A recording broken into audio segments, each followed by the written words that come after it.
Então, primeiro, boa tarde a todos e muito obrigado pela vossa presença. Muito obrigado ao convite generoso do Claypool e na pessoa do meu colega Rui Sousa, que já me convidou várias vezes para vir participar em atividades do Claypool e a minha agenda, às vezes um bocadinho insana, não tem possibilidade. Portanto, melhor tarde que nunca, cá estou para vos trazer um trabalho que está em curso, que está muito, muito longe de estar terminado. Eu diria que está ainda no início.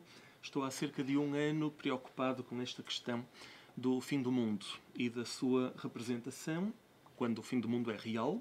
Existem fins de mundo reais.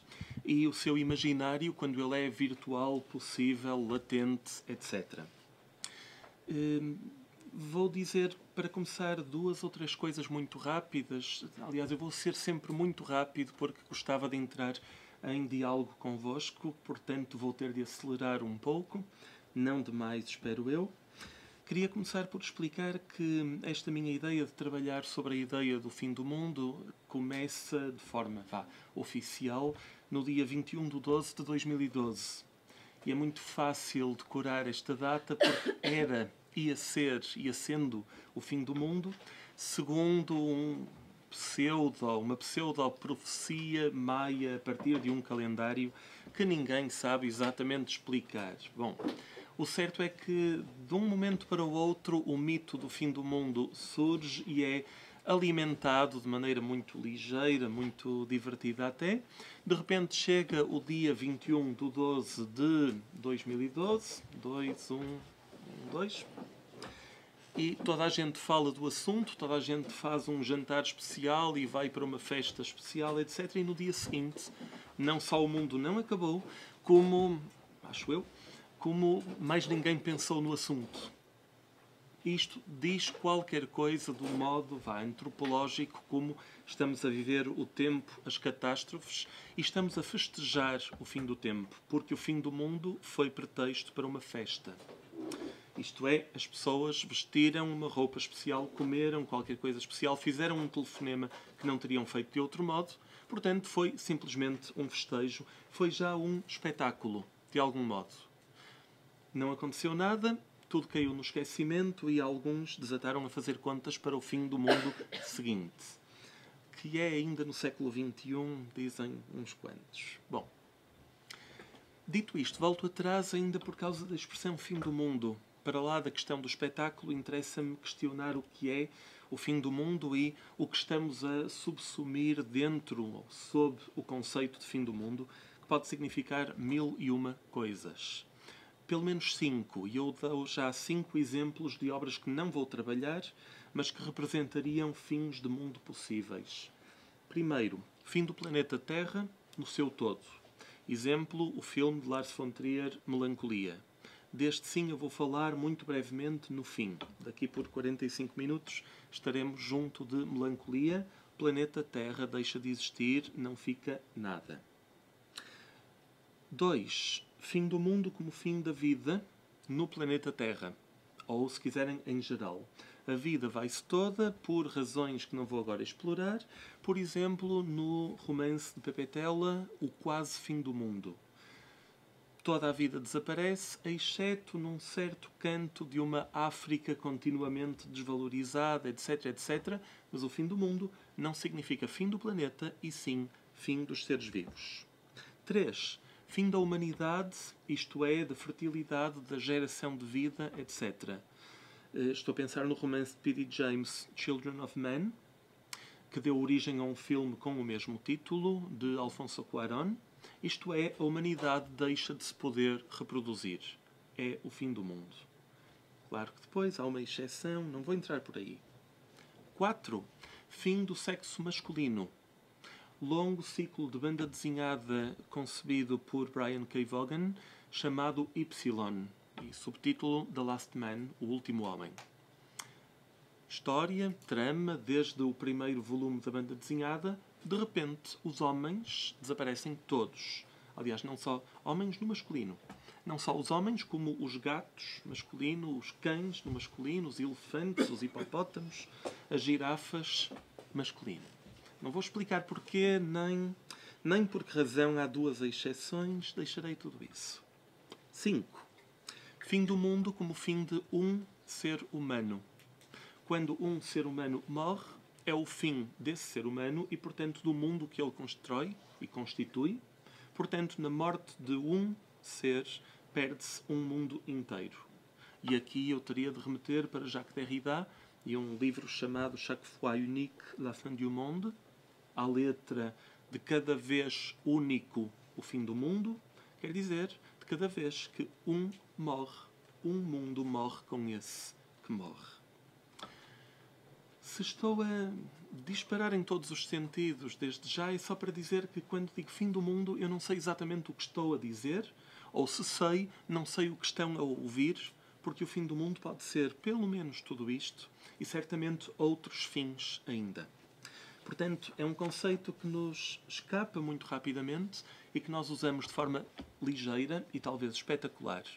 O que eu quero dizer é que a publicidade fala do fim do mundo, o cinema de Hollywood fala imenso do fim do mundo. Dizemos de algo que é muito extremo, no sentido positivo ou negativo, que é algo do fim do mundo. Foi uma aventura do fim do mundo, foi uma pessoa do fim do mundo, foi um acontecimento apocalíptico, etc. Se nós usamos estas expressões, e se eu estou a sugerir que as usamos mal, usamos-las espetacularmente, mas mal, interessa-me pensar por que razão há um erro no uso dessa expressão. Porque é essa metáfora e não outra qualquer. E vou deixar tudo isto. Eu não vou responder a nenhuma destas perguntas e o que vou fazer é basicamente perguntar, sem trazer resposta nenhuma ou quase. Aquilo que me interessa hoje não é, portanto, ir por estes caminhos, mas sim pensar, de maneira mais coesa, se possível, como pode o fim do mundo tornar-se um espetáculo e que sentido tem este aparente paradoxo. Então proponho começar por Platão.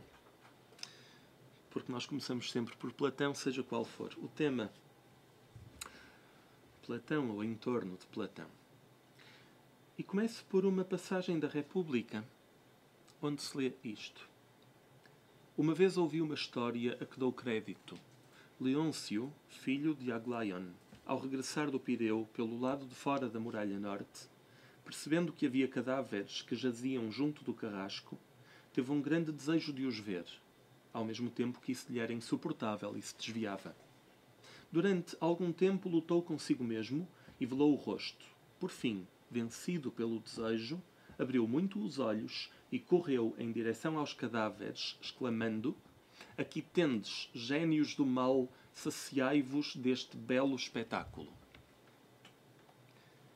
Isto é de uma observação psicológica absolutamente extraordinária e define muito bem, como de resto nas páginas anteriores, essa divisão, fragmentação de um sujeito entre aquilo que é suposto fazer, censura, dirá Freud, e aquilo que ele quer fazer. Isto é, o seu desejo, recalcado durante algum tempo, sublimado, na melhor das hipóteses, e desta vez perfeitamente assumido. Este sujeito quer ver o horror, quer ver não o fim do mundo, mas o fim daqueles corpos, quer ver os cadáveres. E cede e diz aos seus olhos: "Saciai-vos deste belo espetáculo." Como assim? Qual belo espetáculo? Cadáveres, corpos que estão a entrar em putrefação, etc. Pois bem, já está tudo aqui, ao fim e ao cabo. Parece-me que podíamos não sair de Platão sequer, porque já temos, neste momento, todo o paradoxo que me interessa. Nós gostamos de ver cadáveres. Os cadáveres, as ruínas, a destruição, o fim do mundo, tudo isso são belos espetáculos, pelo menos para uma parte de nós. E, portanto, o fim do mundo será o horror e também o desejo, será a feiura e também a beleza, será todos os contrários conciliados ou não. Dito isto, podemos saltar uns 2500 anos no tempo e passar deste Leôncio para o nosso não significa nada. Nosso comportamento nas autoestradas quando há um acidente e nós abrandamos para ver os estragos, os corpos, os mortos, os cadáveres e se calhar ainda pegamos no telemóvel para fotografar. Tem toda a razão Ballard no célebre romance Crash, também ele filme depois de Cronenberg, quando mostra que o prazer erótico é doravante indissociável da tragédia, da colisão, da destruição através de um espetacular fim de mundo, justamente. Seria possível também contrapor a essa linhagem que vai de Platão a Ballard Susan Sontag, por exemplo. E o magnífico livro de Sontag, a letra olhando, contemplando, vendo o sofrimento dos outros. Livro sobre a fotografia e sua manipulação, mas livro sobre o tornar ético de um olhar perante o fim das coisas. Como se poderia pegar nestes olhos que são génios do mal, diz Platão, e educá-los para uma contemplação ética do horror. E teríamos pano para mangas. Teríamos um enorme debate com Platão de um lado, Sontag do outro. Ou não completamente do outro. Estou a andar muito rápido? Não, tudo bem. Avanço. Avanço para a questão estética. Deixo agora um pouco... Tento entrar na arte do século XX. Benjamin tem cita um ditado extraordinário e assustador que atribui ao fascismo / futurismo italianos, a saber, fiat ars pereat mundus. Eu vou deixar o resto desta citação de Benjamin, vou apenas usar a fórmula latina que condensaria a vivência política da arte debaixo do fascismo / futurismo. Fiat ars pereat mundus significa à letra faça-se a arte, como fiat lux, faça-se a luz, pareça o mundo. Ou seja, faça-se a obra de arte, mesmo que pareça o mundo, no mesmo momento. E se calhar podemos ir um bocadinho mais longe e pensar, faça-se a arte através da destruição do mundo. E se for assim, a destruição do mundo deixa de ser o mal menor, o preço a pagar, e torna-se a condição da arte. A arte passa a ser a geração da destruição. E eu dou-me conta do paradoxo na expressão geração da destruição. Parece ser uma avaria do discurso. Ora bom, claro que Benjamin estuda esta expressão de forma muitíssimo crítica, mas em primeiro lugar ela parece-me ser o grande objetivo das vanguardas dos anos 10, e talvez um pouco antes, a começar com o futurismo desde 1909, e seguindo até à década de 20 com os últimos dadaístas. Que estão a suicidar-se nessa altura, de resto, o que não é um acaso, tem algum significado para o tema que me interessa aqui. Entre futurismo e dadaísmo, ou Dada, se preferirem, acontecem muitos ismos que têm não só uma ligação à guerra, antes, durante, depois, o que também é dizer alguma coisa, mas também este moto, faça-se a arte através da destruição do mundo. Dito isto, eu vou concentrar-me num único exemplo. Teria dezenas, centenas, milhares. Vou apenas falar-vos de uma obra de Blaise Cendrars, a única obra literária que quero trabalhar um pouco aqui. Depois falaremos um pouco de cinema. Estou a pensar em La fin du monde filmé par l'ange N.D. Notre-Dame, ou seja, o fim do mundo filmado pelo anjo Notre-Dame, Nossa Senhora. Trago a capa original, trago também a edição portuguesa que se encontra, houve várias, mas esta é aquela que se encontra hoje no mercado. É um pequeno livro de Cendrars, escrito em 1917 e publicado logo a seguir em 1919. E é também uma espécie de regresso à literatura. Cendrars tem uma vivência absolutamente traumatizante da guerra, decide deixar de escrever, regressa à escrita através deste livro, deste poema, desta narrativa, não sei exatamente como lhe chamo. E estamos, dizia eu, em 1917. A guerra já corre desde 14. Portanto, é todo um longo universo que se vai destruindo aos poucos, que pode explicar um pouco qual é o fim do mundo de que se fala aqui. Este não é um fim do mundo qualquer, é absolutamente concreto. Vou ser rápido, novamente. Se resumir a trama, porque há aqui uma narrativa, posso dizer-vos que há um Deus, o Deus judaico ou cristão, reconhecível, que está apaixonado pela ideia da guerra, da morte, da destruição, do horror. Mas este Deus quer converter esse horror em filme, quer dizer, em obra de arte. Leio, por exemplo, aqui, já a meio desta citação longa, Deus teima. Tem planos, ideias, não quer abandonar a partida. O espetáculo da guerra, note-se, espetáculo da guerra, espetáculo do fim do mundo. Desencadeada na Terra, 1914-1918, é grandioso demais para não se tirar partido dele aproveitando-o. Todos lhe dão conselhos. Quando saem, Menelik aproxima-se. Menelik é o filho de Salomão. E, autêntico criado de quarto respeitoso e admirador que se permite aconselhar o patrão, sugere-lhe que realize as profecias. Deus convoca telegraficamente alguns velhos tratantes do Velho Testamento, esfrega as mãos e sorri. E claro, o tom aqui é satírico no mínimo e desesperado no máximo. Seja como for, a clave herética está lançada. Como tal, Deus promove a guerra, ou a guerra já existia, não compreendemos muito bem qual é a responsabilidade de Deus aqui, e doravante o texto torna-se, por assim dizer, argumento de cinema. De onde? As seguintes imagens, cenas. Paris, vista geral. A Roda, a Torre, o Sagrado Coração, o Panteão, as pontes, etc. Muito turístico, de algum modo. Bastante imóvel, porventura. Até que vemos o anjo NS, isto é, Nossa Senhora, isto é, Notre-Dame, ou seja, referência ao anjo Toroldo da fachada da Catedral de Notre-Dame. O fim do mundo começa em Paris. Curioso. Vemos o anjo NS levar a trombeta à boca, tal como no Apocalipse.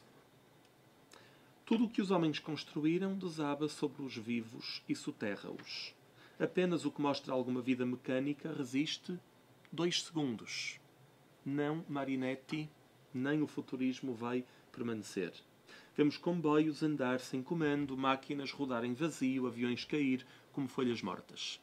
Portanto, Deus promove o anjo que promove o fim do mundo. O fim do mundo é consequência. E agora temos este cruzamento do muito antigo, Apocalipse, com o muito contemporâneo, todas estas máquinas. Seja como for, nós conhecemos esse anjo. Ele tem milhares de anos de existência.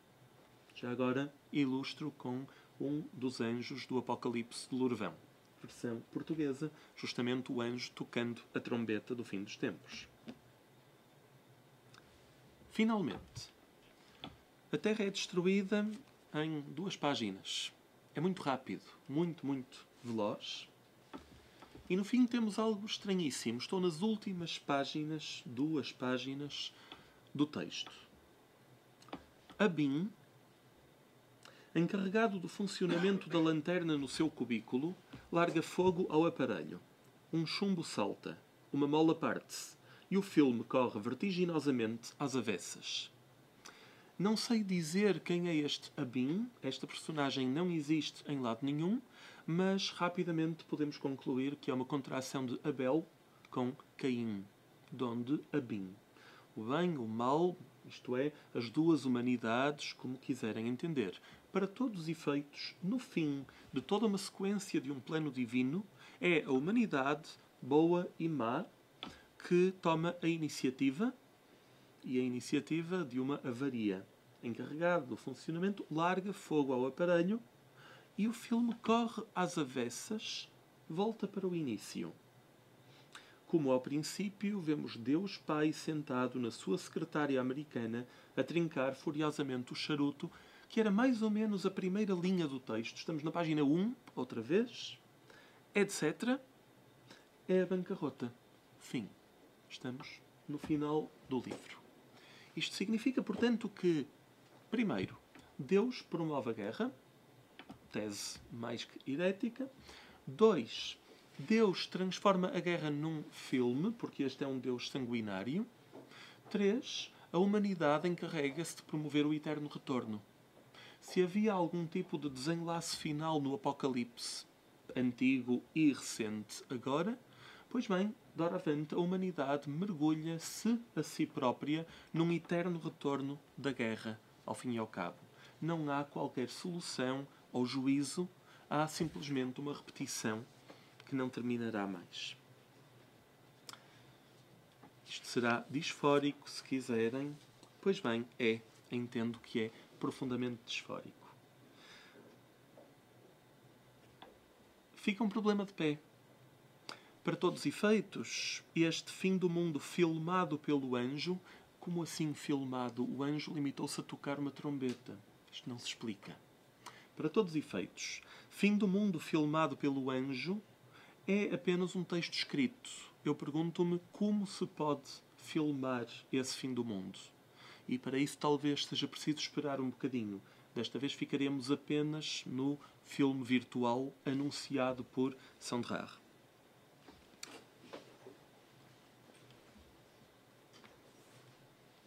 Muito bem. 3 respostas possíveis. Não 3.000, não 300, não 30, mas apenas 3 hipóteses que gostava de colocar em confronto. Primeira. Apocalipse Now, de Francis Ford Coppola, 1979. Não é uma data qualquer, as datas nunca vão ser datas quaisquer, e é um filme cujo título diz imediatamente Apocalipse. Não certamente o Apocalipse original, do fim do século I, não o de Sondrar, mas de novo um apocalipse bélico. De novo uma guerra que é um fim do mundo e o título diz logo isso. Trata-se então de filmar o fim do mundo. Apocalipse Now é um espetáculo do fim do mundo e, é claro, uma sátira, uma crítica dolorosíssima. Gostava de vos mostrar 2 ou 3 excertos muito rápidos. De resto, conhecem o filme, portanto, permite-me alguma rapidez. Início do filme.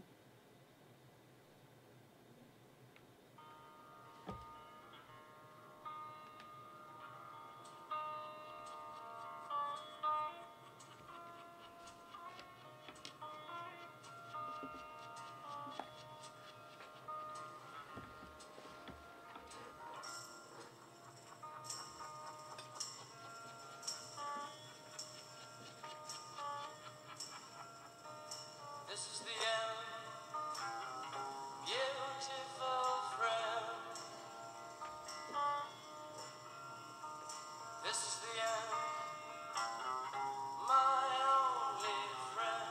The end of our elaborate plans. The end of everything that stands. The end. No. E paro aqui porque não temos 3 horas, 13 minutos e 59 segundos pela frente. Vão ser apenas algumas migalhas de filme. Início do filme que se chama Apocalipse. E, na verdade, não o Apocalipse antigo, mas um Apocalipse agora. E este agora é 79, enfim, é anos 60. O filme é de 79, no Vietnã. Música. Vai ser importante. The Doors. E as primeiras palavras do filme, depois do título, são This is the end, isto é o fim do mundo, presumo eu. Não é um acaso, e como vou voltar a falar de músicas, daqui a pouco haverá contrastes em relação a esta música, canção, que introduz imediatamente uma crítica. Segundo excerto e segunda música, entrando em confronto. Estamos já na ação da guerra.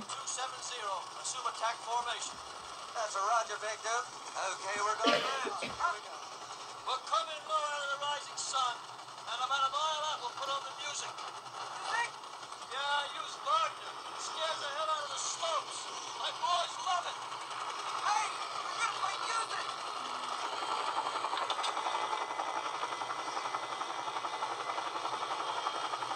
How come all you guys sit on your helmet? Don't get a balls blown off.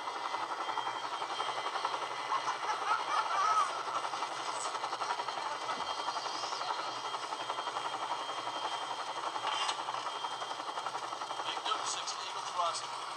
Put on Sidewalk, make it loud. Into the Romeo Foxtrot, shall we dance?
Paro aqui porque há todo um crescendo que vai culminar musicalmente, mas também belicamente. Este é o momento do disparo.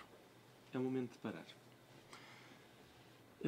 Bom, o som se calhar não foi aqui muito generoso por ser só o do computador. É preciso imaginar isto realmente ribombante, como pretende ser esta cavalgada das Valquírias. Estamos perante o terceiro ato da ópera Valquíria, segunda ópera do ciclo do Anel do Nibelungo, 1870. Portanto, um século antes, mais coisa, menos coisa.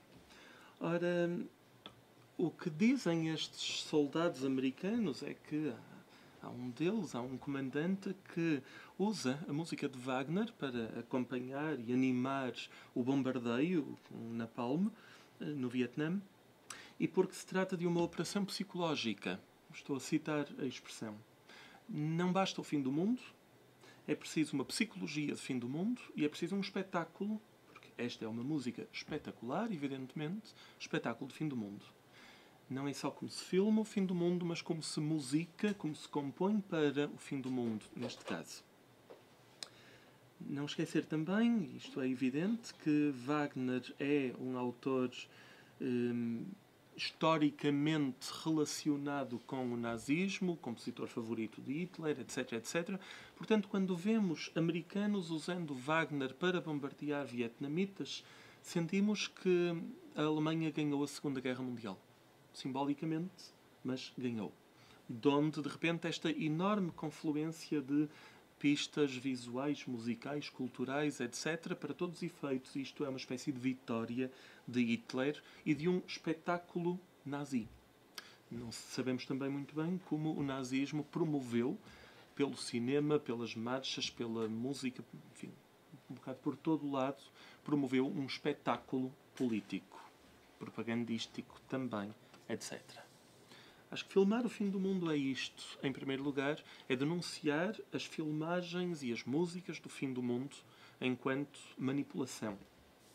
Neste caso, da população civil que nós vemos apavorada pelos helicópteros, pelas bombas e por Wagner. É Wagner que apavora doravante. Segundo exemplo. O segundo exemplo é... Bom, como é que eu digo isto? É muito fraquinho. De um ponto de vista da história do cinema, etc. Trago-vos um blockbuster, em todos os sentidos do termo, de Roland Emmerich, realizador norte-americano, nosso contemporâneo, que tem pelo menos três filmes de fim do mundo. Independence Day, 1996. Marcianos atacam os Estados Unidos. E atacam o presidente dos Estados Unidos, sobretudo. 2. O filme Depois de Amanhã. O Dia Depois de Amanhã, 2004. Fim do mundo por razões climáticas. Era glaciar. E finalmente o filme 2012, data que eu já usei há bocadinho, filme de 2009. E é um filme muito fácil e muito espetacular, novamente, por todas as razões, do qual vos mostro um pequeno excerto, mais ou menos a meio do filme.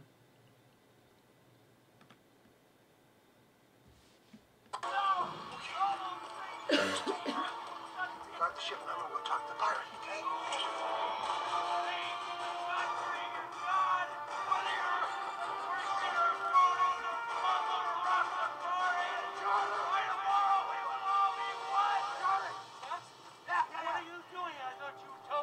No. Where are the spaceships? There's no way you can make it there. We have a plane. You can come with us, but we gotta leave right now.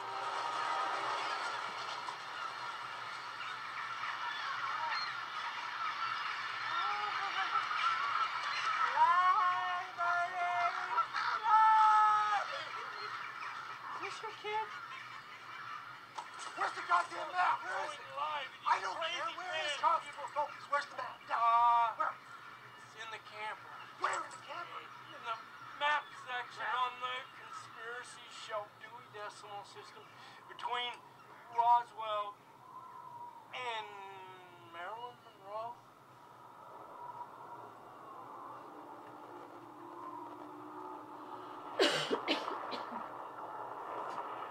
It's starting.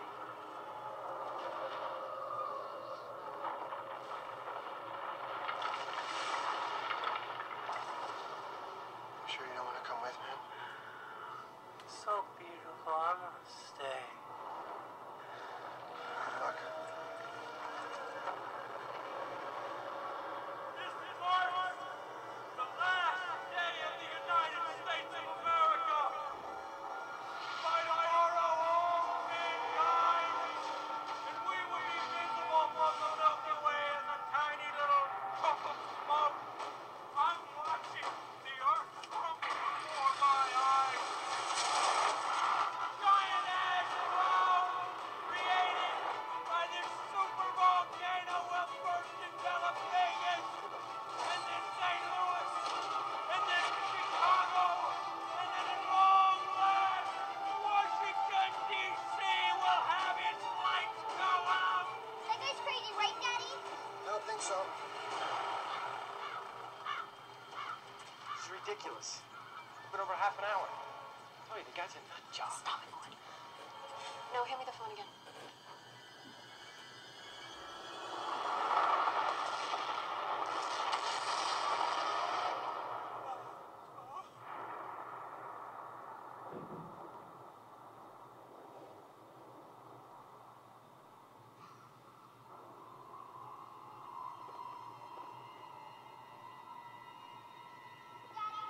What was that?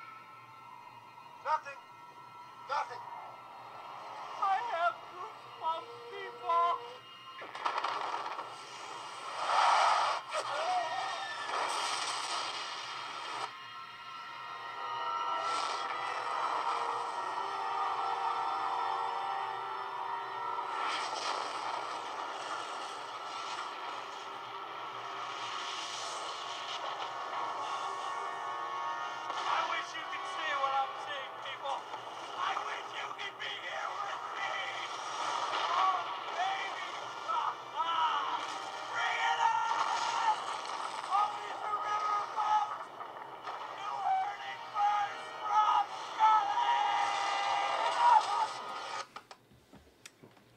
Chega. Sobra. Fim do mundo, em curso, estamos a meio do filme, já houve catástrofes, QB, ainda vai haver muitas e muitas e muitas e muitas catástrofes ainda pela frente, até o mundo não acabar. Bom, e haveria muito a dizer sobre o fim do filme que me parece politicamente perverso. Mas logo se vê, se houver tempo no debate, falamos disso ou não, logo se vê. Fim do mundo como espetáculo. Pelo menos para este hippie, mais ou menos anacrónico e ridículo e caricatural, claro está.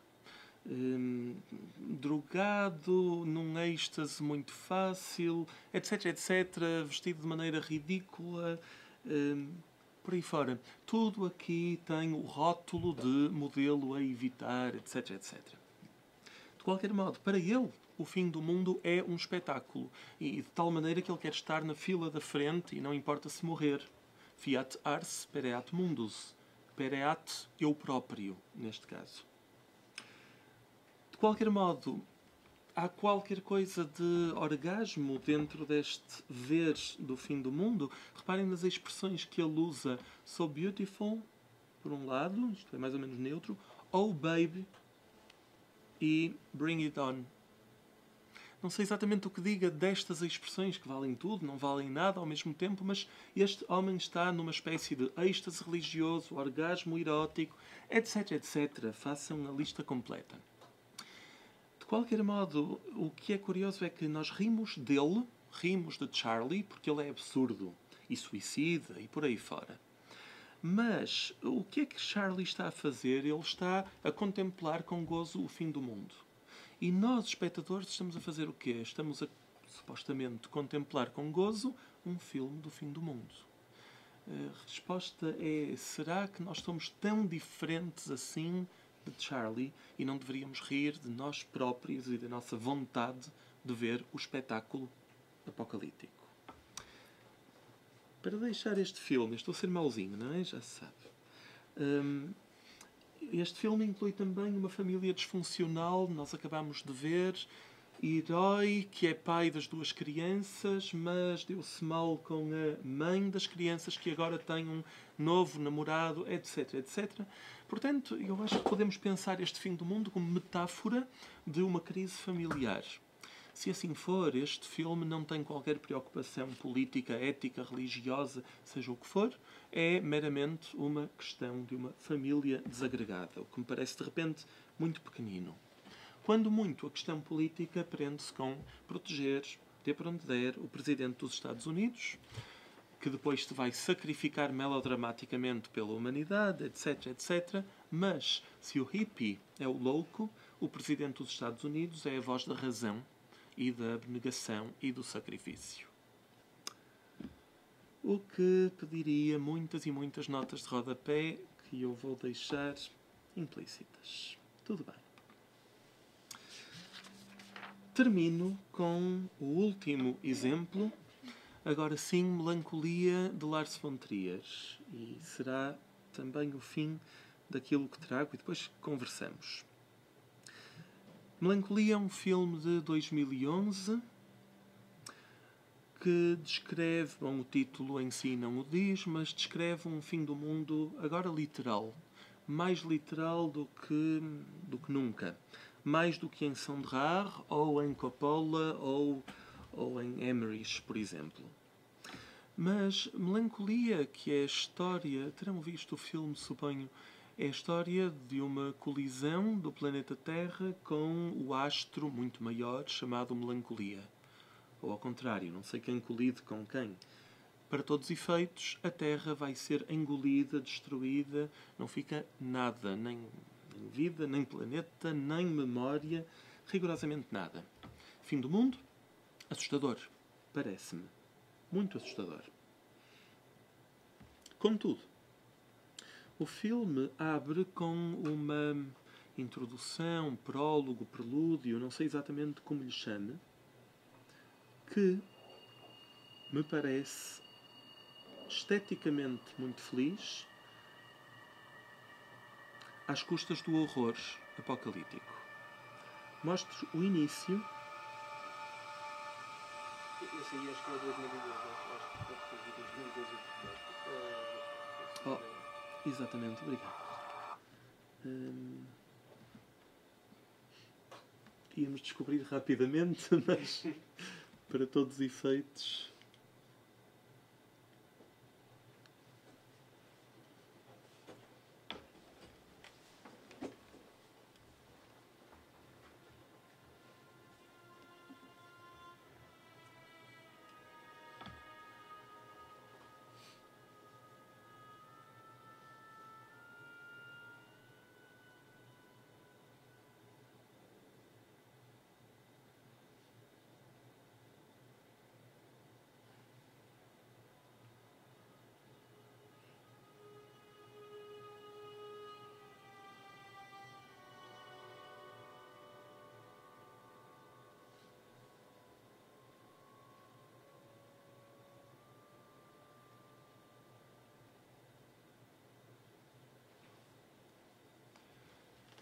Início do filme, primeira sequência do prólogo. Por hora é muito pouco. E eu diria que é esteticamente muito instigante, no mínimo.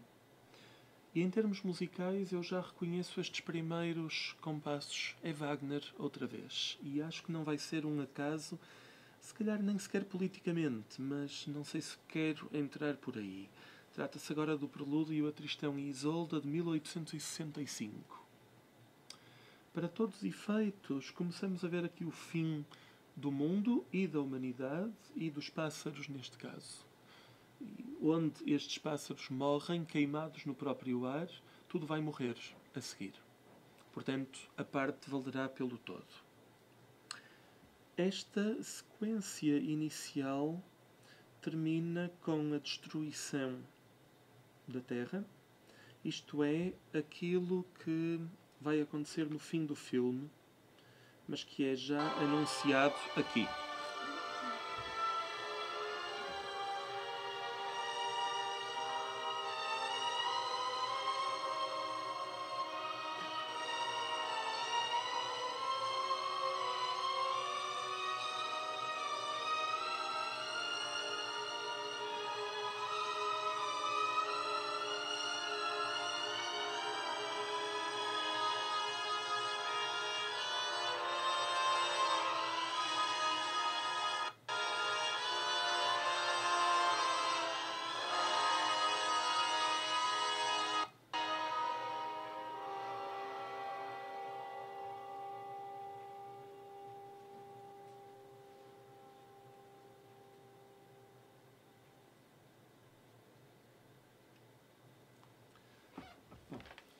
E é muito radical e muito literal, fim do mundo, mesmo, para todos os efeitos.